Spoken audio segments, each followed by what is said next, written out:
welcome back to Guild Chat. I am your host, Ruby, from ArenaNet's communications team. And this episode of Guild Chat is covering something I know longtime players have been looking forward to for a very, very long time. Let's take a look and see what it is. So, yep. Let's see what Colin had to say about that last January at PAX South. Let's take a look at that video.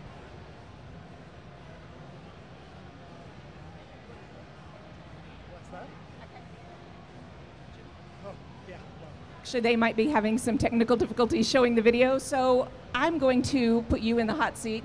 This is the game designer who's been leading the charge on the druid, Irenio Kalman Huang.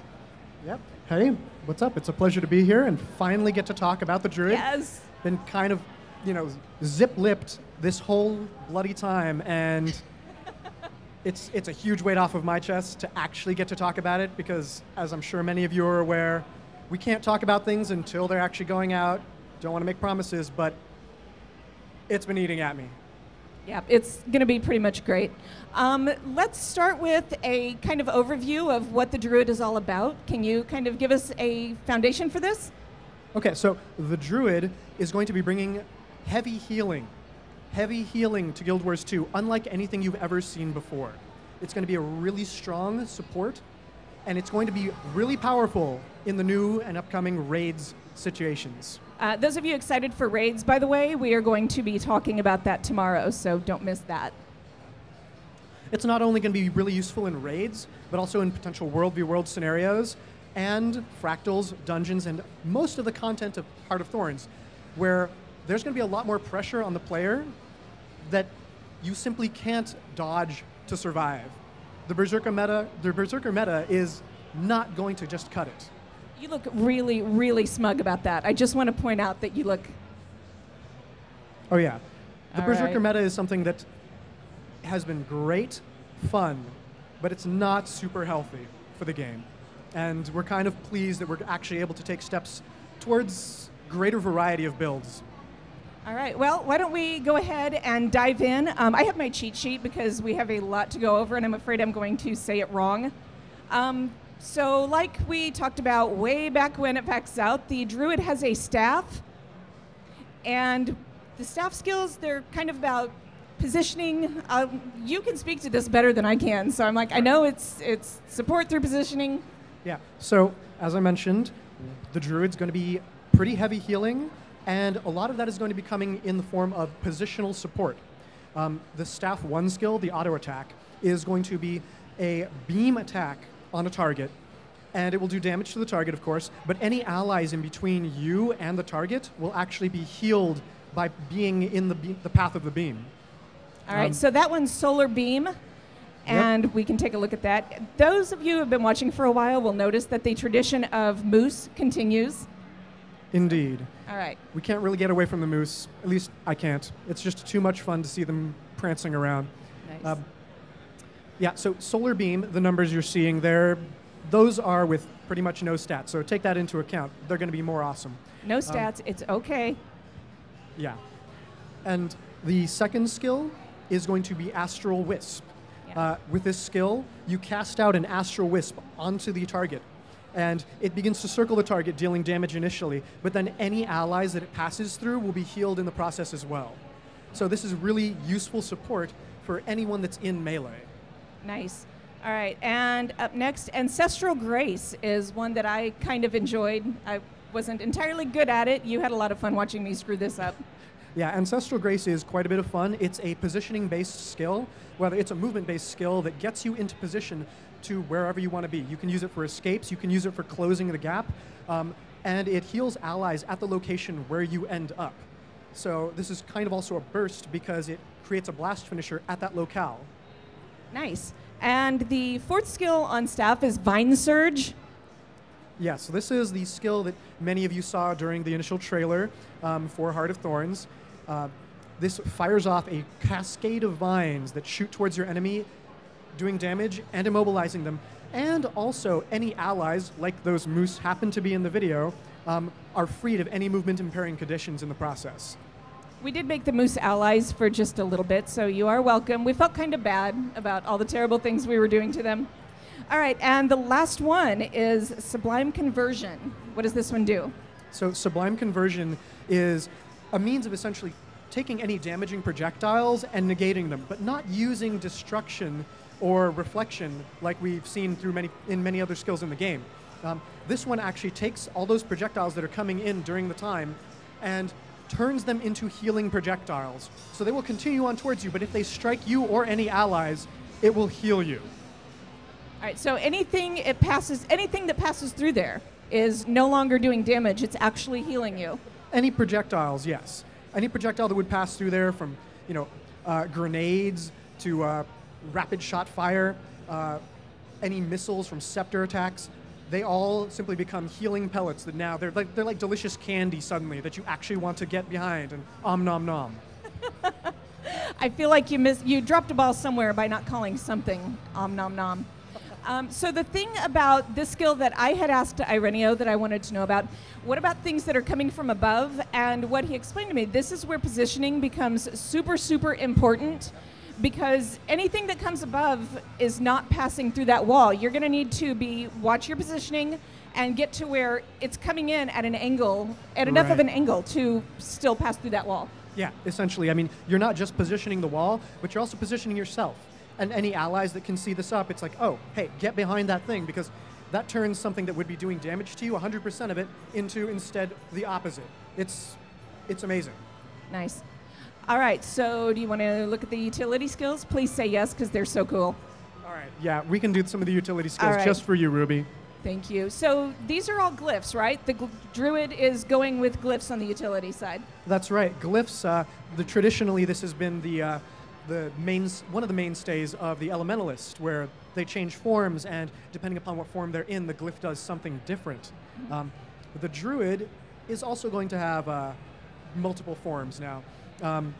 Rather, an additional form that it can go into, and the glyphs will change depending upon what form you're in.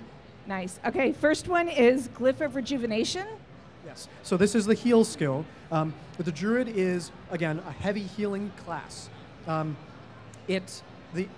base version of this skill heals you for a lot, and it heals allies in the range, which is a pretty decent range, for less than you get. All right, so this one, in this form, and we'll talk about the other one later. This form, it's a little selfish, but that's okay. Yeah. So this is the selfish version of this. This is generally held true for most of the skills. Yeah. What about Glyph of Alignment? That's what we have up next. What does this one do? So Glyph of Alignment is a defensive skill as well, but what this does is it applies conditions, cripple and weakness, to any foes in the target area, kind of giving you a chance to escape, mitigating damage, being supporty in the process. And it's a pretty decent wide area application, so you could do things like bust into melee for a moment to break this out, save your allies, and then throw down a Glyph of Rejuvenation at the same time to give them a little bit. Yeah. So Irenio was giving me a few tips as we kind of went through this and figured out how things were working, and starting to put some of these together that we've looked at. One thing that you mentioned to me, and I have to look at this again so I don't screw it up, you can use this and then use Ancestral Grace if you're quick enough to get in there and combo. Yeah. Like I just mentioned, you can do... So if your allies are under the gun, you can weaken your enemies, reduce the damage that's incoming, Ancestral Grace right on top of them to give them some healing, splash a Glyph of Rejuvenation. There's a lot of possibilities that you create by using the Glyph of Alignment to give yourselves and allies the opportunity to really recover. Nice. Okay, Glyph of Equality kind of evens the playing field a little bit if you're hurting. Yeah, so Glyph of Equality is a daze application. This essentially, again, buys you more time. This also does a mass area interrupt. Can strike up to 5 targets, and most of these glyphs have a radius of at least 300. So you're able to really splash this out. And the Glyph of Alignment, I forgot to mention, also does a decent chunk of damage. Same with Glyph of Equality. Yeah. All right, I love the next one because I'm kind of bad about, I'll get excited and run in there and then get overwhelmed. He's like, yeah, people like you are why I made this. Glyph of the Tides.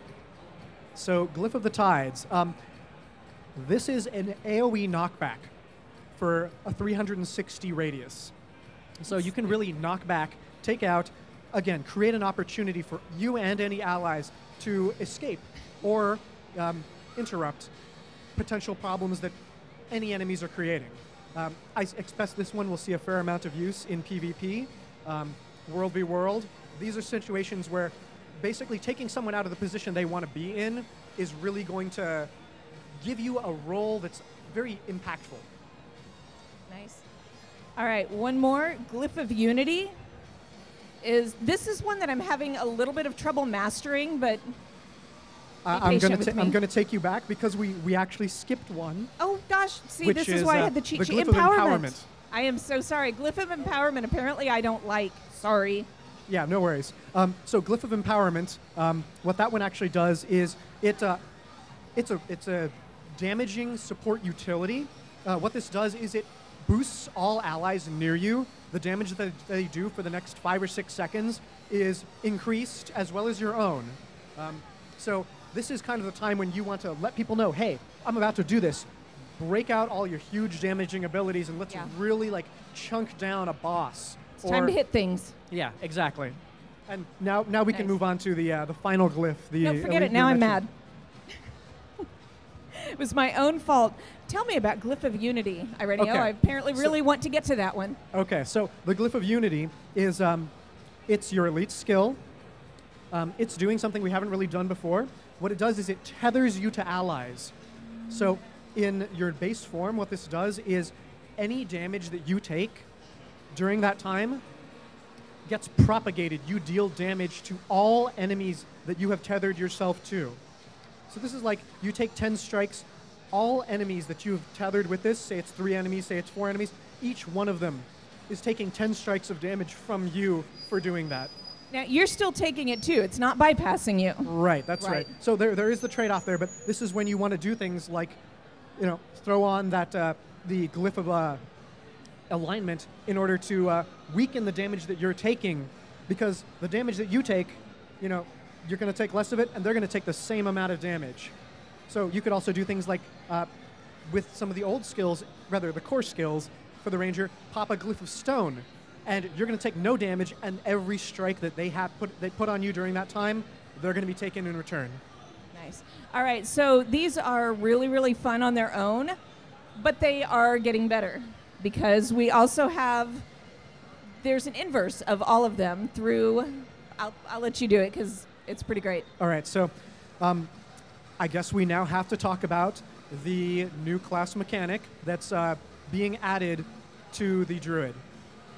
That would be the Celestial Transform. That's right. So the Celestial Transform is a new mode that you can actually enter using your F5. You build up your astral force using attacking and healing. Healing is going to be far more effective towards doing this. And when you do, you transform into a celestial avatar. You gain a completely new set of weapon skills. Any glyphs that you have equipped turn into the celestial form mode, becoming slightly better, a little less selfish. So we can go over each of those skills now. Yes, please. All right. Cosmic Ray is the first one, and what does this one do? Okay, so Cosmic Ray is your one skill when you're in Celestial Avatar form, and what this does is it's a no cooldown, targeted ground application of just straight up strong healing. So you could essentially really pump out a lot of healing when you're in this mode and support all of your allies who might be, reeling from damage that you were unable to mitigate beforehand. This gives you that opportunity to recover from that. Yeah. All right, let's talk about Seed of Life a little bit and what that does in general, because we're going to see that more than once. Okay. So Seed of Life is the 2 skill. What this does is it places a blossom that grows in the ground, and when it bursts, it heals allies and cleanses conditions as well. Nice. It's very likely that in the near future we're going to add another little bit of functionality to this skill, though we haven't done that just yet. But it's under very close review because it's feeling juicy, but we're trying to give it a little more something to really differentiate it from the first skill. Well, an Exploding Heal I'm on board with as it is, and I'm happy to hear there's even more coming. Right. All right, so Lunar Impact is what we have up. Now I'm double checking every single time because I'm scared I'm going to skip something again, and they're all pretty great. Yeah, all right, you're doing Lunar well now. Impact This dazes enemies and heals allies? That's right. So this is the third skill on your Celestial Avatar form. What this does is it drops a lunar missile on you, dazing enemies and healing allies in the process. It's a pretty strong daze. So this is also something that you can be ready for to pop into Celestial form to, say, break a break bar or something else. Give your allies that opportunity. It's kind of the 2-in-1 that you don't have to use multiple skills for if you're not in Celestial Avatar form to achieve. Awesome. You know, you mentioned a break bar, and I want to take a second. Going through, as we talked about this, you really had a Heart of Thorns in mind and wanted to make sure it was useful going into the expansion. Oh, yeah. Heart of Thorns is more vicious, more brutal. You are in a lot more danger just in the open world of Heart of Thorns than you were in the old versions of Tyria. So it's totally fun danger. It's fun danger. It means that everything that you're doing, you really need to be strategic. You can't just, again, Zerker meta your way around and completely wreck everything that you run into. You have to be very tactical. You have to be pretty strategic. What you do is really going to affect your allies, and you're really going to be happy when you see a druid coming over the horizon to, pull your bacon out of the fire. I kind of love the phrasing. So, but that is what I like about this. It's something that is going to rise up to meet the challenges that are coming in Heart of Thorns. So, all right. Tidal Surge is up next, and this is the Celestial version. Yes. So Tidal Surge is a channeled ability that is a huge heal. It's a constantly pulsing heal for like more than 1,000 per tick. It also creates a water field at your location. So this is something that's really visible. Allies see this. It's time for them to break out all of their finishers and heal everyone to full super fast. This is likely to also get a little something that differentiates it so that it's not just healing, but adds a damaging component of support. Awesome. And finally, Natural Convergence. This is my runaway skill. So Natural Convergence, what this does is it immediately starts to cripple and harm enemies in the range. Like and when you start casting? Yes, that you're still casting. And if it completes, all enemies who are still in that range are immobilized and bled for 5 seconds. So this is a huge potential setup. Again, also another something that can really just completely wreck a break bar. So locking down 5 enemies in an area for all of your allies to simply demolish. Like, you are the enabler in any kind of raid or, dungeon scenario. Yeah. So, and again, this happens when you start casting. As soon as you begin casting, they are crippled and slowed. So if you work well with those around you, you could really set up some devastating. Yeah. I mean, this is also hey, there's the potential for counterplay. Your counterplay is get the hell out of there. Because if you don't, you know that you are about to take a real beating. Yeah, you are now locked down and bleeding? Yes, that's right. right. Oh my gosh. Okay. All right. Yeah, that one's going to hurt if you do it right. But the counterplay of get the hell out there is... Yeah. I mean, these these abilities need to be used very tactically. You can set things up in order to make sure, oh, hey, look, an ally just locked someone down. This is the time to use that because suddenly they can't potentially escape unless they stun break, pop a lot of stuff in order to get out of there, and they're going to want to. And stun break really, really fast, too. Yep. Yeah. All right. Do you want to take a look at the traits and see what all we can do? Because there's a lot of manipulation of all of these skills within the traits. All right. Celestial Being. Okay, so Celestial Being is your minor 1. That's what gives you access to the Elite Specialization's Celestial Avatar form. So that gives you, the 5 new skills, the access to glyphs. That's staff. Yes, and the staff. That's your baseline functionality there. All right, and following that, we'll just go right down the line in the order that they are. Okay. Druidic Clarity. All right, so Druidic Clarity, that one, oh gosh. One moment. I've been working on these for so long, sometimes I get muddled. Condies. Okay. You are suffering from confusion. Oh, no, that has been cleansed away. As I have just entered my Celestial Avatar form, because what Druidic Clarity does is it removes, when you enter Celestial Avatar form, all conditions on you. So this is, hey look, I can now use Celestial Avatar form to get myself out of any situations that, hey, I'm not liking them. Awesome. All right, and I can help you if you get confusion again. I'll just cleanse it away and read off my cheat sheet because that's why I have it. Cultivated Synergy. Yes. Okay, so Cultivated Synergy is it's a supportive healing ability that when you use your heal skill, your ally, or sorry, your pet is your ally. Your pet is totally your ally. It's valid. That's right. You and your ally, pet, both heal in an area around you. So you can double up with this ability if you and your pet happen to be standing near each other.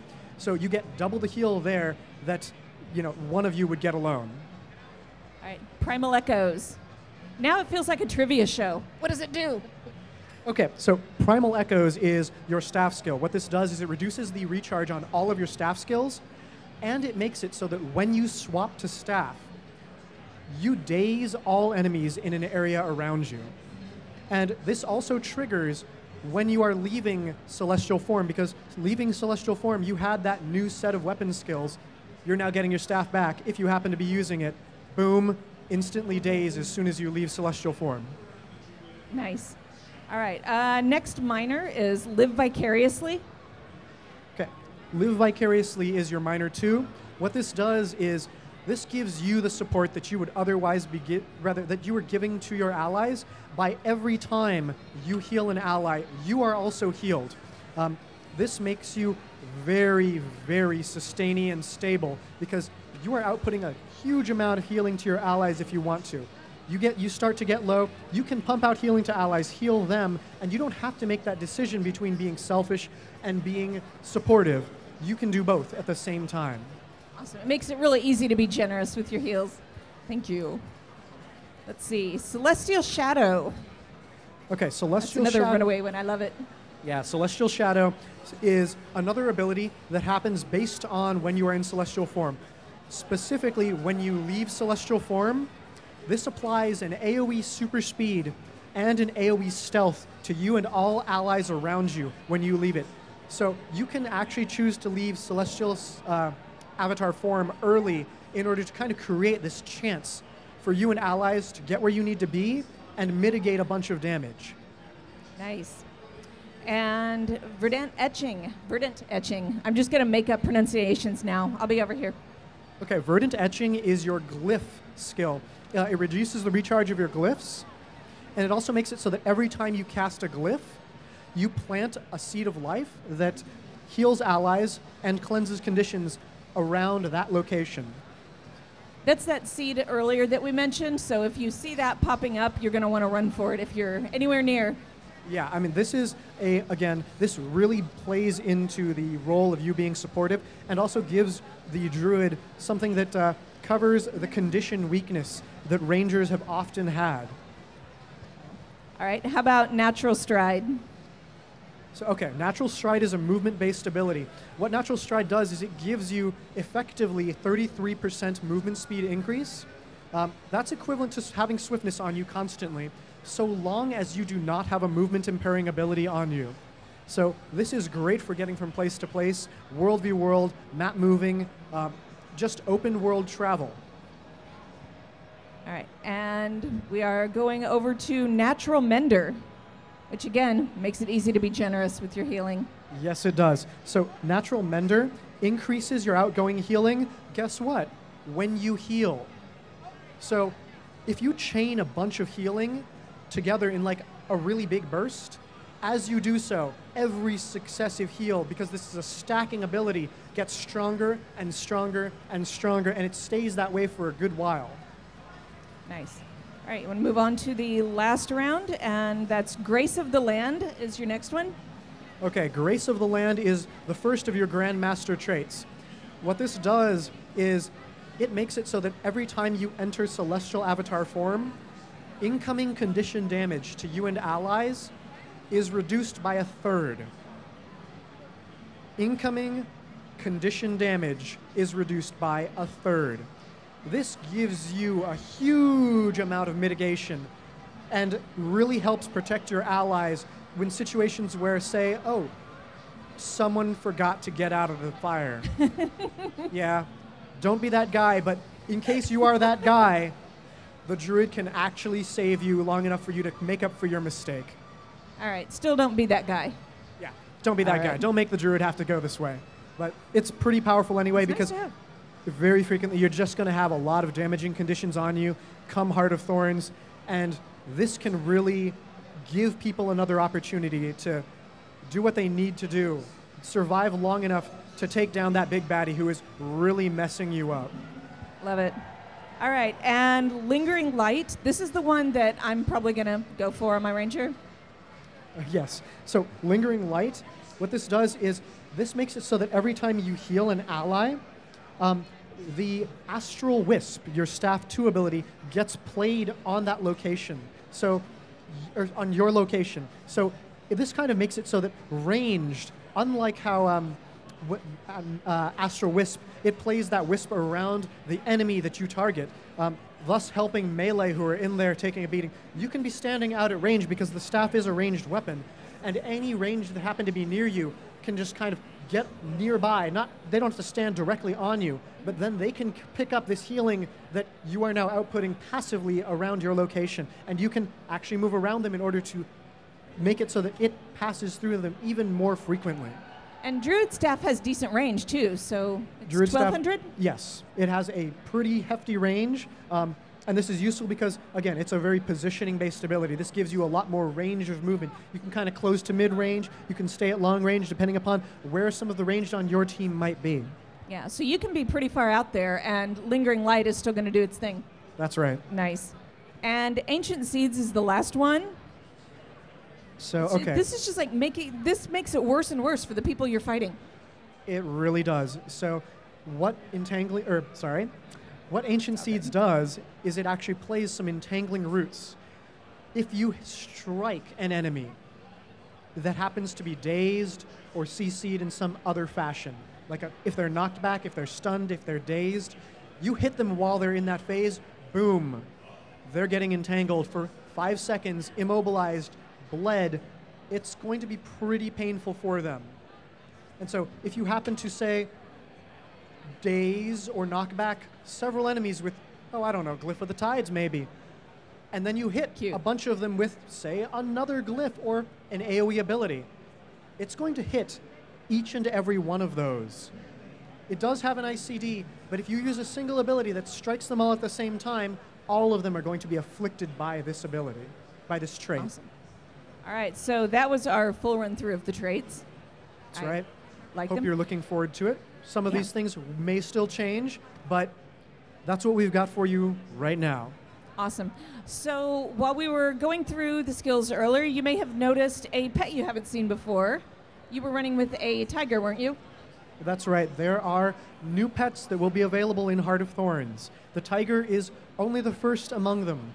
All right, and this is for all rangers, not just the druid. That's right. So this is kind of the thing that all rangers are getting access to in the Heart of Thorns. They can acquire these new pets. The first among them is the tiger that you saw earlier. The one that you're now seeing is the Smoke Scale. It's a dinosaur that you can tame, and what this dinosaur can do is it can create a smoke field around itself that while it remains in it, it evades constantly and is immune to all conditions. So this makes this a potentially very tanky pet. Enemies will still go after it because it doesn't simply make them untargetable, but you give your pet a good chunk of survivability. All right, and we're looking at the bristleback now, who's way too cute for the damage he does. I'm sorry, he's adorable. The bristleback is a very brutal condition-applying little guy. He is a dinosaur, but not of the same family as the Smoke Scale, so they actually get different family skills. And what the bristleback does is it consistently shoots its spines out at its targets, frequently applying bleeds to them. And its F2 makes it so that its next several attacks apply bleeding with every single strike. Awesome. Now, we've been on the receiving end of a couple of these in the Beta Weekend events, so you guys probably know as well as I do how much they hurt. All right, this is the Electric Wyvern. Yes, so you are getting you're getting baby wyverns in Heart of Thorns. The Electric Wyvern is one of two. This one, they are both members of the same family, and the activate ability for the Wyvern is that it performs a head charge, stunning and knocking up any enemies that happen to be in its path. And there you saw it. That is fantastic. The blowback with the wings, too. I absolutely love that he does that. Yes, that's one of its family abilities. And yes, that knocks back enemies on the first actual strike. One other thing I didn't mention is at the end of the Electric Wyvern's charge, after it's knocked up any enemies that it has struck in the process, it also leaves a lightning field at the end of its charge. So that's another opportunity for you guys to create more play, use finishers there. Yeah. All right, here's my guy, the Fire Wyvern. This is my ranger's new pet. All right, the Fire Wyvern, it is another Wyvern, but this one does something that's pretty awesome. This is so badass. This is new tech that we've gotten. Its activate ability sends it into the air, and it, as you just saw, flies around, creating a circle of fire that it breathes out, pulsing fire, dealing damage, and leaving a fire field at that location.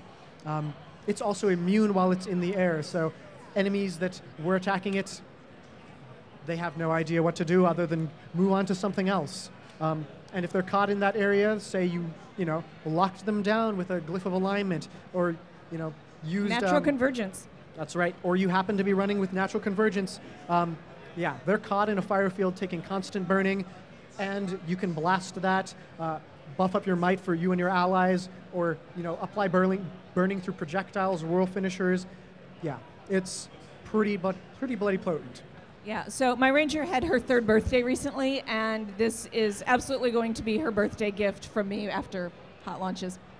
So I like this one. All right, so we've seen everything that the druid has in its bag of tricks. Not quite. I actually realized that we skipped out a small section. I can run through those really quickly for you, which were what the glyphs do when you're in celestial avatar form. Please do.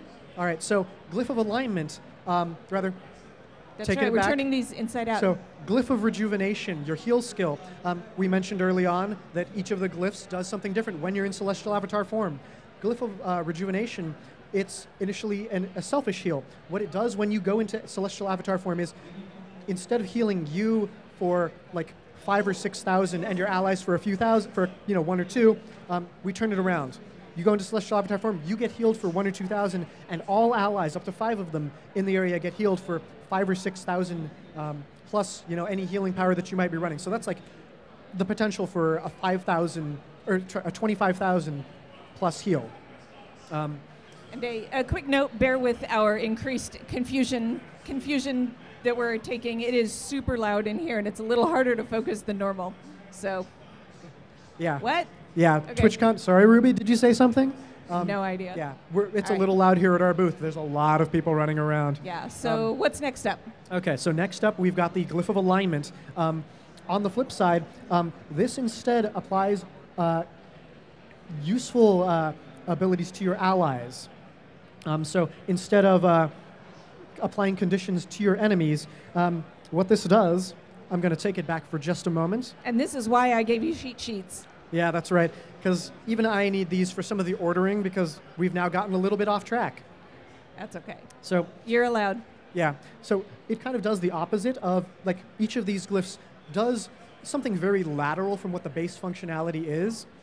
So glyph of alignment does damage, cripples your enemies. On the flip side, what it does in celestial avatar mode is it heals all your allies and removes conditions from them really quickly. And yeah, it's a very utilitarian skill by doing so, because you kind of get both options. Yeah, I like that they just kind of turn inside out once Yeah. you're in there. It's easy to remember, oh, look, I can do the one thing, or go into the other mode, do the thing that bring I that out need. real quick. And so you have to kind of be very situationally aware to what your group needs. And that's not something that you have very frequently paid attention to in Guild Wars 2 up till now, because the content hasn't demanded it of you. Like, if you were applying boons, if you were giving things to your allies, it was kind of, oh, that's a secondary effect. Now it's like, hey, what do my allies need? Oh, uh-oh, something big is about to happen. Yeah. I better get ready for that. Yeah, you need to do it a little bit earlier and prepare very quickly. Yep, that's right. So Glyph of Equality? So Glyph of Equality, what it does, base stance, is dazes and damages enemies in the area. What it does on the other side is it's an AoE stun break, and it heals allies as well. So this will stun break you. You and your allies get a little caught out. You can simply turn that around, give your allies the opportunity to undo the damage that's been done. And things like, you'll see that in raids, where a boss might happen to lay the smackdown on you and your allies before you could react. You can really give your allies the chance to get out of that situation. And let's see, Glyph of Empowerment is the next one in Celestial form. So Glyph of Empowerment, this plays into, again, the flip side. So it increases the damage that you and your allies deal for like 5-6 seconds, and again, gives them a chance to really go off with their damaging skills. It increases all of their outgoing healing for that same duration. So this tells your allies, okay, look, we got a little low. I may not have very many abilities available to me right now. Here, quick guys, do the stuff you need to in order to cover for me. Yeah, and I can help you out on that side too. Exactly. And Glyph of the Tides. So Glyph of the Tides, it's an area knockback. When you do it in base form, it's an area pull. It draws all enemies in the nearby range straight onto you. Again, a very enabling, hey look, we're going to really set this up for, say I'm already in Celestial form, I pull all those enemies in and immediately start my natural convergence. They have to run that much further to try and get out, otherwise, boom, the hammer's going to come down. It's going to hurt. And Glyph of Unity, this is the tether one. Right, so Glyph of Unity, the tether affects all of your enemies, deals damage to them for every time you take damage. Opposite side of it, Glyph of Unity, all allies nearby are tethered, and whenever you are healed, all of your allies who you have tethered to are also healed. It's huge. You could potentially just do that and just heal your allies really, really quickly. There's a ton of potential synergy here because you have traits like Live Vicariously. Whenever you heal an ally, you're healed, boom. You and all of your allies have the potential to be full very, very quickly. Huge recovery. So you've got your staff skills, you have the glyphs, and then you can turn them all around with Celestial form. That's right. It's a really extensive skill set. Yeah, so you're getting quite a bit with the Druid. You're getting 5 weapon skills. You're getting 5 new Celestial Avatar form skills. You're getting 5 glyph skills. You're getting 5 glyph skills on the other side. And you're getting a selection of 12 traits that can modify how you want to play the Druid. Yeah, just depending on what your preference is. So you still get to play how you want. That's right. And then on top of that all, you're getting 5 new pets, though all Rangers are getting 5 new pets, not just Druids. Not just Druids. That was the question I asked, so we're being sure to not let me forget that. That's right. All right, well, do you want to put them all together and see how it looks in combat? Okay, let's take a look. All right, let's take a look at the fights.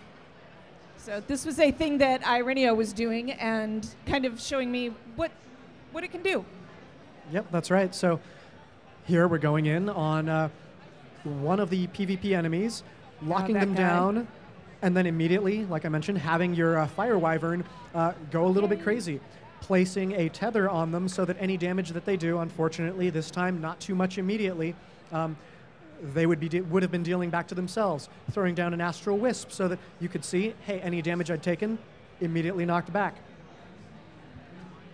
Again, these abilities are also on pretty decent cooldown, so you can kind of really lock down your enemy. You'll notice how the Druid is actually staying pretty bloody healthy throughout this whole thing.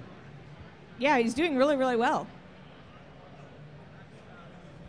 I can just sit here and watch the Wyvern. I'm really enjoying the new pets. I like their skills. Yeah, so that's kind of the video that we've got right now. Because of the extensive development that the Druid has been undergoing, and there will still be quite a bit more before Heart of Thorns actually comes out. We only had time to record this one playthrough, but it gives you a sense of what a lot of these skills actually look like when put together, how you can kind of cycle through each of these things in order to keep your enemies off balance and yourself pretty healthy. You know, you mentioned the Rangers overall, and as we wrap up here, I did want to talk to you about that for just a second, because there are some, I'm sorry, but there are some concerns in the Ranger community about the Ranger as a whole. So yeah, I feel like I'm like, so what do you have to say about that? Oh, but that is perfectly legitimate, and I have been over the past couple weeks in my spare time, going home at night and reading the forums. I have been listening very closely, and I am hearing a lot of the concerns that the Druid community, or the Ranger community has, hopefully becoming the Druid community, that there are not a lot of niches right now. But we're going to be looking at that a little bit later a little bit later in TwitchCon with some of the balance changes, and that is just a very, very short few updates for the Ranger. Because I've been so swamped working on the Druid, and I will continue to be, there will be more changes coming. So you can anticipate that the core Ranger will be getting several changes to bring it back up into line and balance it with many of the other professions. Awesome, thank you. And you are going to be a part of the balance preview later on in TwitchCon. So guys, make sure you watch that and see what Irenio has to say on there. But for now, that is the Druid reveal that we have been waiting for all year. How good does that feel? It feels amazing, because now I can actually say, you know, post in the Ranger forums and talk to you instead of just lurking and reading all of your concerns, because this was stuff I couldn't have talked to you about before. So I'm really looking forward to opening that up with you guys. All right, so I have a couple of questions. I'm going to ask you to make a few predictions. Surprise. A few predictions, please. What kind of predictions are you asking me to make? For the Ranger in general? No. Now I want to make it harder, because you look like you're up for the challenge, but I'll be nice to you. Where do you see the Ranger, where do you see the Druid meta going? So I can see the Druid meta being very strong in World v World. The Druid is really capable of sustaining, say, the entire Zerg train. You could have 20 or 30 guys facing off against 40 or 50 guys, and you can really put things out to keep your 20 or 30 guys going long enough to kind of wreck the other side. Cascading vines, that's something that affects continuously a bunch of people, locking them in place for your elementalists, your Rangers, to smack them down. Awesome. All right, that is it for us today. Thank you very, very much. I know you were looking forward to this. It has been an absolute pleasure. All right.